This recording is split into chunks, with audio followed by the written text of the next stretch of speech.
Hello everyone, welcome to the tax show.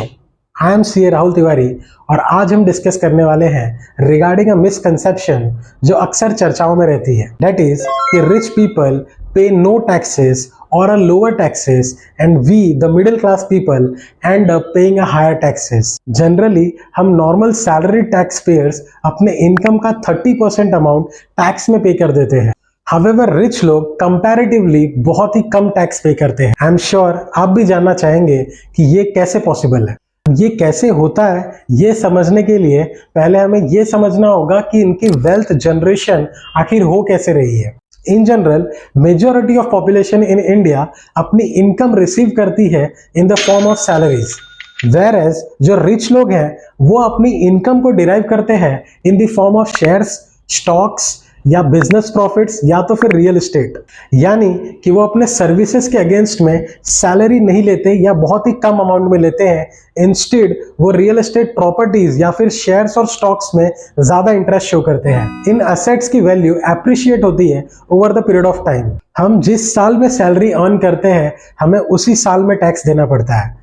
However, in case of a rich people, इन्होंने जो assets receive किए हैं उस पे टैक्स तब लगेगा जिस साल में ये उसे बेचेंगे। इसका मतलब ये है कि रिच लोग आराम से अपने पोर्टफोलियो को बढ़ते हुए देख सकते हैं विदाउट एनी वरी कि उस पे उनको अभी करंट में टैक्स पे करना है। जब तक वो उन असेट्स को बेचेंगे नहीं, टैक्स भरने की लायबिलिटी उन पे अराइज नहीं होगी। अब मेजरली ये रिच लोग दो स्ट्रैटेजीज को यूज करते हैं।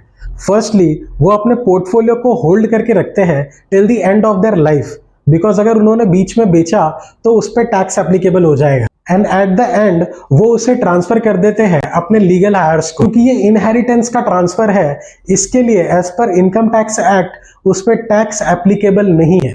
सेकेंडली, जब इन्हें अपना लाइफस्टाइल मेंटेन करने के लिए कैश की जरूरत पड़ती है तो वो इस पोर्टफोलियो असेट्स को बेचने के बदले बैंक्स में एज अ कोलैटरल जमा कर देते हैं और उसके अगेंस्ट में बैंक से लोन ले लेते हैं।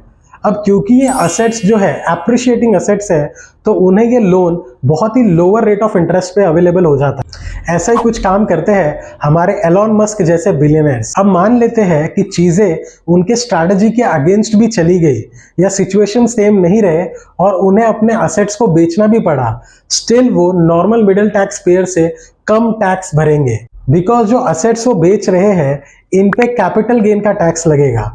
और in any case the tax will be 15 to 20% only, जो कि सैलरीड पर्सन 30% से ज्यादा पे कर रहा है। ये स्ट्रैटेजी को बहुत लोग buy borrow and die strategy के नाम से भी जानते हैं। होप सो ये वीडियो आपको इंफॉर्मेटिव लगा होगा। अगर आप चाहते हैं कि हम किसी स्पेसिफिक टॉपिक पे डिस्कस करें तो आप उसे कमेंट करके बता सकते हैं।